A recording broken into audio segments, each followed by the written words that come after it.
yeah, so podcasting. I guess this is what it is, right? It's not like it's yeah. Like the camera's not there, we're just talking. Like how Nikon is crap. Right, we can agree with that for sure. Yeah. So for the viewers that don't know us at all, because this is the first video, I think. Yeah, I think we've agreed this is going on your channel, so yeah. If people don't know who you are, that's weird why they went to your channel. We're like 30 seconds in and like you guys don't know who either of us are. Nope. So I'm Richard, Dick for short. Dick for long, actually. Fair enough. I'm not gonna argue with you. That's Daniel, he likes Sony. We all don't like Sony, just for future reference. This is a Canon exclusive channel. Yes, if this is going on his channel, this is purely everyone loves Canon. I'm the enemy. That's exactly what the true enemy is Nikon. That's true, but like a shittier brother. True. We both do the same job, but it's just I do it a little bit better. Yeah, on this channel, that's the stance. Depends which channel we'll put it on. Well, when people go to my channel, I look, Caucasian. When they go to your channel, you look like Trump because of Sony color grading. Yeah, that's the unfortunate thing for sure. Yeah, so let's introduce ourselves. So, what's your channel name? What's your socials?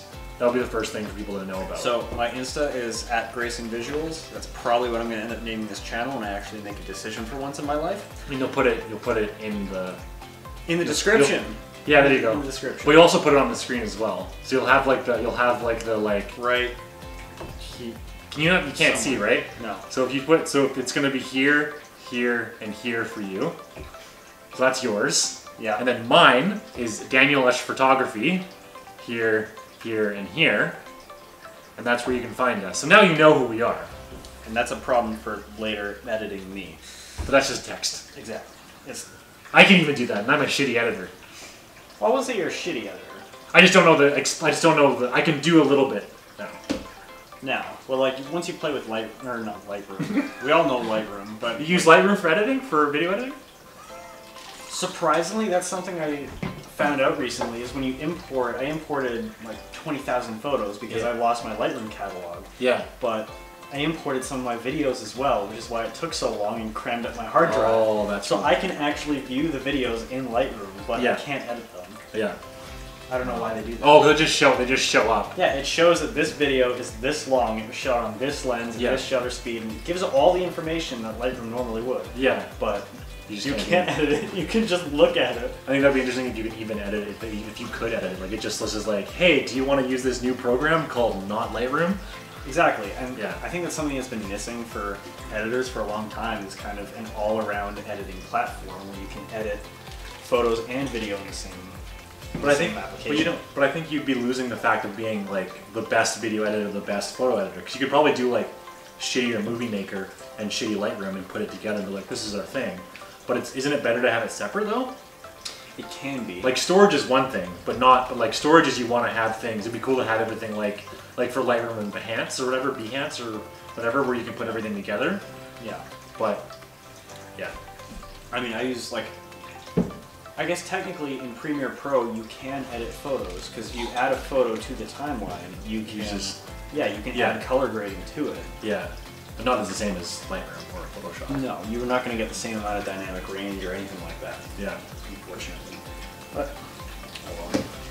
So for people not knowing who everybody is, how long have you been doing photos and videos for?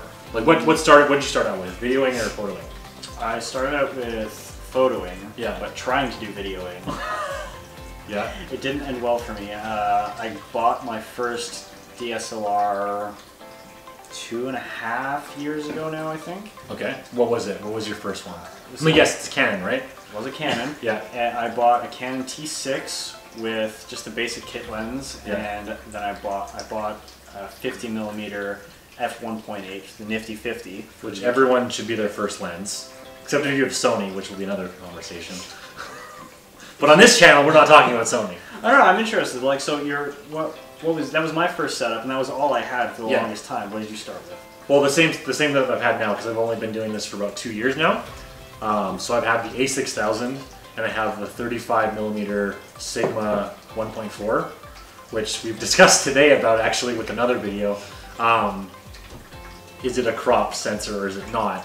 I think it's like it turns into a 50 millimeter, but it's 35 millimeter Sigma 1.4.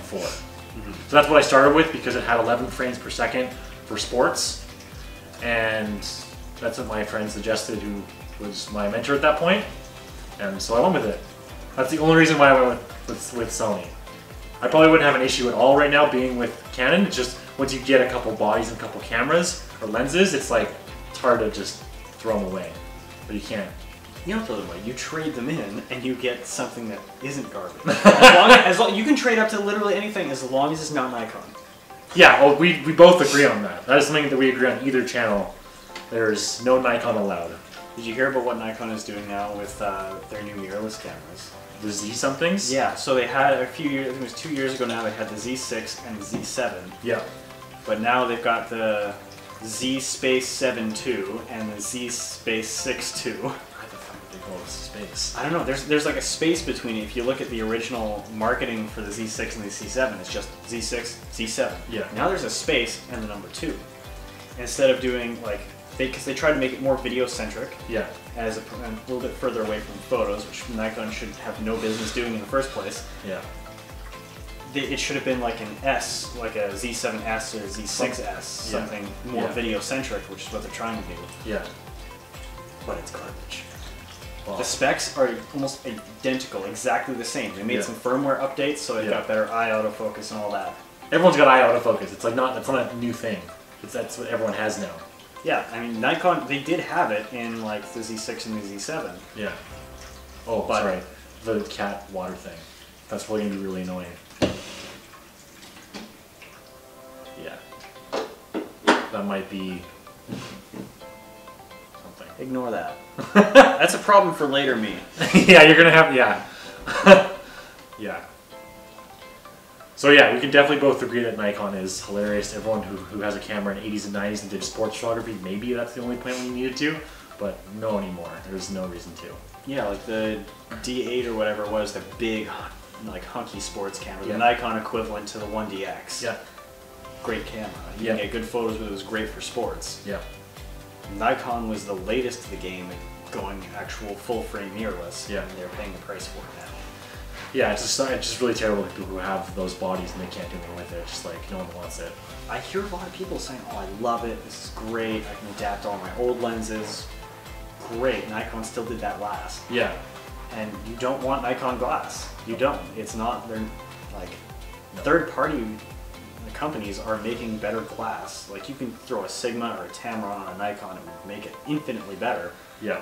but still not Sony or Canon. Yeah. That's the unfortunate thing with. I'm glad I didn't do a Nikon. I am so glad because I would be having much different conversations with everybody. So at least I have something somewhat decent. Yeah, and for the long time, like Sony led the mirrorless game. Cats. Pause for cat. I have cats. Cat get. Okay. Yeah, word from our sponsor. I was joking. This video is sponsored by Squarespace. Oh my gosh. Yeah. It's So not funny. sponsored by Squarespace. It's not a sponsored ad. So so our differences in photography? So I mostly do sports, and I just recently got into wedding photography this summer, COVID summer. So we can stamp this when someone looks back at this. When we look back at this, what kind of photography do you like focus? Like, if you could focus on something, what would you say you focus on? I've tried a lot of different kinds of photography. I've tried landscapes, I've tried portraits, I've tried, like Daniel recently brought me to do my first wedding, which was fun. I wasn't That's another video. I wasn't entirely prepared for that one. Yeah. Unfortunately. Yeah. Still turned out kind of alright. Yeah. I gotta say, like if I had to choose one type that I was gonna make money off of for the rest of my life, it would be landscape photography, because there's nothing like waking up at the crack of dawn and having that landscape there. Yeah. And having the sun hit. Like, we live on the west side of Canada. We got the mountains. Yeah. We got the Rockies, and having the sun hit those mountains is beautiful. Yeah. So if someone was like, if there was a job out there for you doing landscape photography for the rest of your life, you'd be like, I'd be okay with that. sweet. Yeah, because you obviously with any photographer or videographer, there are many things you do. It's just a question of what you want to get paid for or what people want to pay you for. Because oddly enough, we're artists and we need to get paid for things because that's how we live. Yeah, it's artists, whether you're painter, restaurant owner, Yeah. photographer, anything. Yeah. It's still art. Yeah. You just need to. It's just something that's tough to do, but we can have another conversation on that one. That's going to be a good one to talk about. Oh, yeah, we'll have to do an entire podcast of making money with photography. Or all the memes that we post about all the things that like we want people to know about, like sharing raw photos, things like that. I think that would be fun to do is the like showing people how to the struggles. Like we both have regular jobs, we're not struggling, but we do want to make it like a full-time business being photographers, or maybe what we're doing now, podcasting, whatever we're going to do. But yeah, that's something else. Well, yeah, because that's the goal. I mean, it says a lot for the two of us have been trying to get into this, like trying to do it full time for a couple of years each, and we're still struggling to even get paid for regular shoots. Well, I did pretty good last year. You did pretty good. Rub it in, why don't you? I've done pretty well for myself comparatively to other photographers that I know. So I made some money. Yeah, like I get paid shoots every now and then. It's not something that I openly try and look for, especially recently with COVID. Yeah. It's not something that I was interested in, and now I'm trying to push myself to do it more. Yeah. Well, you're wanting to do more like portrait shoots or like model stuff, which is so hard in general anyway. Even free stuff. Like for me, doing weddings and sports, there's usually money for that. People know you have to pay for wedding photography, and sports, there's sometimes money for taking photos because that's a sporting event. That's what I do. So I do sports and weddings now is my thing, or what am I doing right now. But for landscapes, what's your ideal setup? Like money's not an issue.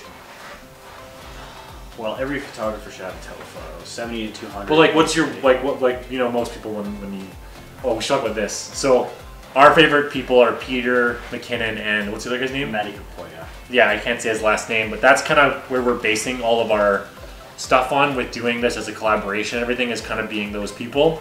I'm taller, so I'm clearly Peter. So that's just clearly how it is. But I have the tattoos. But doesn't the other guy have tattoos too? No. Oh, okay. So we're both kind of intermingling them, but that's kind of where we're flowing our stuff off of. But if you're gonna do it, so going back to the landscaping, if you're gonna do, like if you're gonna have one setup, one lens, one camera body, clearly from Canon, what would you do to like your go-to if you could have whatever you want to? Again, I don't know too much about Canon stuff, so whatever. Well, it's difficult shooting landscapes and trying to pick a focal length, because you can shoot a landscape with anything. Yeah. If I had to pick, it would be definitely I'd get the new Canon R5. Hands down, I got to test that thing a few weeks ago. It's beefy. It doesn't feel like a mirrorless camera. Yeah. But it is. Yeah. I'd have the R5 in either a 15 to 35, yeah. 2.8, or a 70 to 200. No, 15 to 55 usually like a kit lens. No, 15 to 35. Oh, 15 to 30. Okay, that's okay. Yeah, that makes sense. And that would be 2.8 or 2.8. 2.8. 2.8. I don't do that F4 stuff. Yeah, it's just cheaper. That's the only. It's cheaper. It is cheaper and it's smaller. Yeah, that's the only reason why I'd ever want to do that. So if you were going to do landscaping, you'd have two of those, and that would be your go. So what makes talk about like the Canon. So for me, not knowing Canon that well, and your audience might not knowing that well, what's Canon's good? Like what's Canon's like? Why would you want to go with the R5 instead of the R4? Or what's the big difference? So Canon's two new full-frame mirrorless bodies is the R5 and the R6. Okay. The R6 is kind of like, if you think of when the RP came out, it's kind of like the dumbed down, a little bit less version, a few less features here and there. Yeah. When I got to test out the R5, the autofocus was unbelievable. Like fast, or it was fast. It always kept on track. Like I think you've got IAF and. Like I don't think so. I think I've got the more lower stuff with Sony. You at least have face tracking. I think so. Yeah, I think I do. Yeah, yeah. So think of face tracking. I know about the eye tracking. So that's the big step up is that they have now. Because I know the newer Sonys also have it as well, but. Like my R that we're filming on right now, it has the eye tracking. It's actually tracking my eye right now. Yeah, it is. It is. So it has the eye tracking, it's just not as good. So what they did is they took it and they ramped it up. They threw a top of the line processor in there. Yeah. That they actually got from the 1DX Mark III that they released earlier this year. Yeah. They borrowed that and put it in the R5. Yeah. And it tracks, if it's not tracking the eye, like if I had a subject who was spinning around, just did full 360, it would track the eye throughout the whole frame. Yeah. And then if it's not tracking the eye, it still detects their head and focuses on the back of their head instead. Yeah. I took, with my fiance Kiana, when she was with me, I did a complete blind test because I was shooting on the 85 1.2, and you tried to manual focus on a 1.4 before, it's an so f1.4. It's so hard. 1.2 is insane. Exactly. Yeah. So what I did is I took the screen, I closed it, and I did a blind shot. I did several blind shots. Oh, jeez. And it nailed the autofocus on the eye every single time. I didn't look, I didn't compose it, but it nailed the focus every single time. I mean, that's why you want to buy the nice ones, right? If I'm spending $5 on a camera body alone, that's not gonna. I think in another video we'll probably break down the like pricing scales between Sony and Canon and like what the difference is and what, because I want to find the similar ones. Like the camera you have, I wonder what is similar in range for the Sonys. Because in case we can make some money with this, and then we can start like matching up stuff, right? I think like the A7 R3 would be the closest equivalent to the R that I'm using now. Oh, because that's the top. So I think they have the 4. I think they have the 4 now. Yeah, they have the 4. They just came out with the 4, and they came out with I think the S3, which is the higher video specs. Yeah, which is insane. Honestly, and I will murder you if you ever tell anybody outside of my YouTube audience this. I realize the redundancy is. Don't worry, it's a small YouTube audience right now. Twice now, I've actually considered switching. Oh, jeez. And it's for a couple reasons. It is for a couple reasons. The first one, I almost switched to Sony when I bought the R. Yeah. Is because I wanted, 120 frames a second. I didn't want to wait for the R6 and the R5. I didn't want to wait for all that, which is way out of my price range. Yeah. But I love the Canon glass. I love it so much. Yeah. But Sony has some great specs in their bodies. The in-body stabilization, everything is just, it's great. Yeah. Sony's actually, they're making it easier for their users. Yeah. The one thing I really don't like is the way it feels in the hand. It's too small for my hand. Yeah, that's why I love to step up from the A6000 to the A7, is because it's just bigger, and it's just a little too. It just looks such like a toy, the A6000 in my hands. It just, even with the Peak Design grip on the end sense, it's still like hilarious. And then back when I still had my 6D Mark II, I almost actually bought a Nikon. Yeah, and it's very, very, very good reason actually, is because it was before I bought my way overpriced gimbal. I had, Nikon came out with this filmmaker's kit. So it was the Z6 with 2 lenses. One was a prime, one was like a high-end zoom, and a gimbal. All in this kit for $2,500. I mean, that's pretty sick. Full frame mirrorless camera, 2 full frame lenses, one with a really wide aperture, and a gimbal. What more could I possibly ask for? I mean, that's pretty hard to not do if you want to be a videographer, because that's like, gimbals are expensive. Yeah, it can be. I spent $400 on my gimbal. Yeah, I think. Yeah, I mean, talking to what we talked about today, getting the the DJI, the DJI Pocket 2. Is it Osmos 2 or what? Is there 2 different ones? No, I don't even know what the designation is for DJI. I think it's the DJI Osmo Pocket 2. I think there's only one. I think there's only one. It's the DJI Osmo Action, their action camera. I think is what you're thinking of. No, the one with the shoulder, the one with the hold up and you. The DJI Pocket 2. Let's see. Yeah. Hold while Dick does some googling. Yeah. So we're trying to think of, this is obviously the first time we're doing this, and we're trying to see how it goes and see what people think about it. Most of you are people that we know in person, and we'd love if you could leave comments on what we can do and what you think about it, because this is something that we can do and it's pretty low technology for what we can do. And we're just trying to do something and grow with it and just see what it's about. So leave a comment, see what's up, and you can let us know in both of our channels or both of our stuff. I know I'll be probably changing my channel up because it's more of a personal page than anything, so to make it more of a business page. But for right now, it's just posting a whole bunch of stuff and seeing what it's all about. But yeah, so it's the DJI mobile, the DJI Pocket 2, and the Osmo is the DJI Osmo Action is the action camera, and the DJI Osmo Mobile is the phone gimbal. Oh, okay. So yeah, we would want the one that's just a standalone gimbal camera, all in one thing. Yeah, but if you think about it, like you and I both have pixels. I can shoot 4K, 120 frames a second. But it has stabilization in it anyway. It does have stabilization. Mine does at least. Mine does. I have the 4, you have the 3. Oh, right. Okay, yeah. But think about putting that on a gimbal, how much smoother that would be. I mean, that could be pretty simple for making... See, that's just as simple as we have. We already have phones which you can do all this stuff for. It's just a question of how we want to do it and what we're doing. And like, we both have cameras, both full frame and APS-C, that we can shoot at 24 frames a second, and that's all we need. We don't need any more. Yeah, I just randomly put it on 60 because I thought that was what should be done. Yeah, I mean, like, I think I have more experience with doing videography and stuff. Yep. Like I did I've shot a couple commercials. I actually shot a promo video for a production company. Yeah. And it's generally frowned upon, but I did the whole thing was basically just B-roll. Was that the one where you're in the club? In the club, yeah. okay. Yeah. So the whole thing. Do you want to plug your website? I'll. Just link in the description for his new website that he spent a whole long time on, and he really spent a lot of time on it. So it'd be good if you guys check it out because that's where most of his stuff, and that's where we promote things. You can tell who the social person is in this relationship. It's not me. Yeah, we all have our things, but go see his website because that's where you can help us out a lot and help him out a lot because this is his channel. Yeah, but you can find those videos on there for why we're referencing them. Yeah. The whole thing was B-roll. It was all shot at 60 frames a second.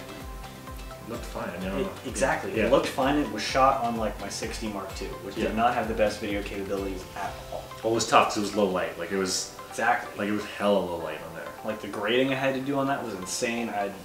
I'm surprised it turned out as well as it did. I didn't have crazy amounts of noise everywhere. Yeah. But it helped having like fog machines and these crazy laser lights everywhere. To create some depth, or create something to distract from the noise. Oh yeah. I mean, if I did that with my cameras, you would see completely way worse. No, that whole thing was shot on the 50mm 1.8 and the 85 1.8. 15mm? 50.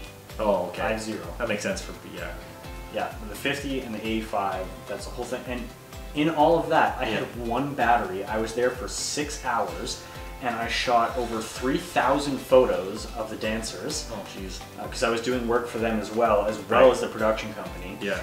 And so I shot over 3,000 photos and enough footage to make 3 separate videos. Yeah. I mean, on one battery.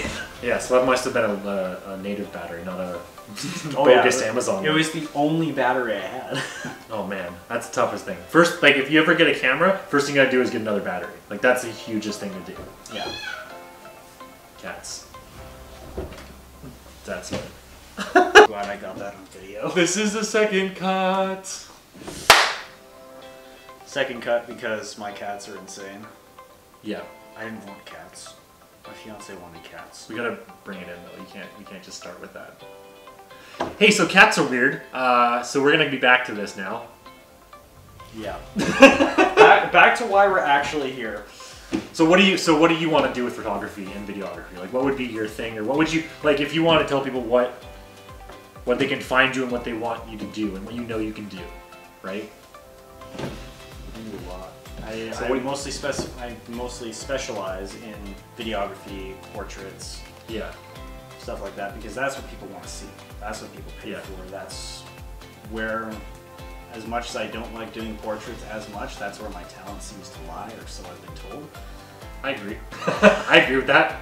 So portraits would be like a lot of your street photography, working with models or people that want to have their new Facebook photo, profile photo, or graduation photo, or Like, what other things do you think that would be encompassing? Exactly. Like Yeah. graduations, I guess now Weddings. Yep. He's done one wedding, so we can do weddings now. Yeah, well, we're going to tag team on the next wedding. Yep. Yep. And probably every wedding going forward, just because... It makes it so much easier.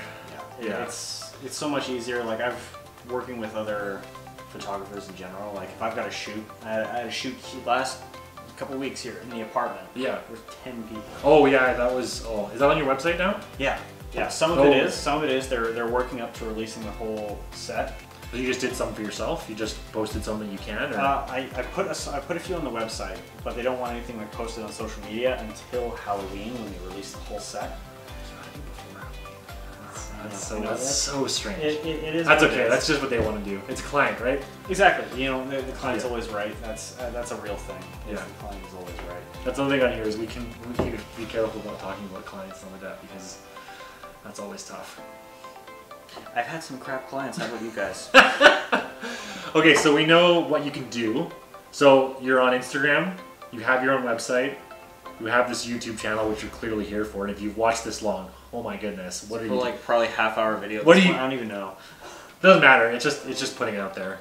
We can always, yeah. It's just about putting it out there like a podcast and just having it as raw as possible. And that's why I'm glad I have you here, is because I've had 3 YouTube channels, and I have deleted every single one of them. And now I need to make that push to start one that I'm going to stick with. Yeah. Because I've struggled with branding for the last God knows how many years, and trying to come up with a brand name, come up with a logo, come up with all of this fun stuff. And now I have something that I'm sticking with for professional purposes, for photography, for Instagram, for my website. Yeah. Now I got to make that push. Yeah. Because I am inherently lazy. I can help out. Exactly. It's better with 2 people because then you can both push each other. Even if we're both too lazy, we can both be like, hey, I want to do this, and you don't want to do it, and I'll do it. You know? Yeah, because back and forth. I can make a Trump joke and you'll laugh. But if I'm alone and I make a Trump joke, I'm laughing at myself and I look like a fool. Yeah. We'll have to see what channels are. The Trump jokes are probably just going to stay on your channel, probably. Probably. Yeah. Probably. Mine's going to be the family friendly one. I don't do family friendly. Well, we'll see. But yeah, okay. So now we know. So you've watched this. If you've watched this, you're probably my mom, or somebody that I really know. But if not, thank you. Thank you for staying this long and listening to our BS going back and forth. And Daniel's shamelessly trying to plug me. I think he's in love with me. That's part of being an interviewer. Is making it that you think I love you. You don't love me? But I'm an interviewer, so I do love you. Oh. So this is Dick or Richard. What do you like? What would you want? What would you want people to say you are? Yes. People always tell me I'm a dick, so let's go with that. Okay, this is Dick, this is Daniel, and this is our first time doing a podcast or doing this sort of thing. As much of a fuster cluck as it was. We'll see how it goes in editing bay. But other than that, sayonara. I'm leaving. Yeah, you ruined it. You ruined it and I'm leaving.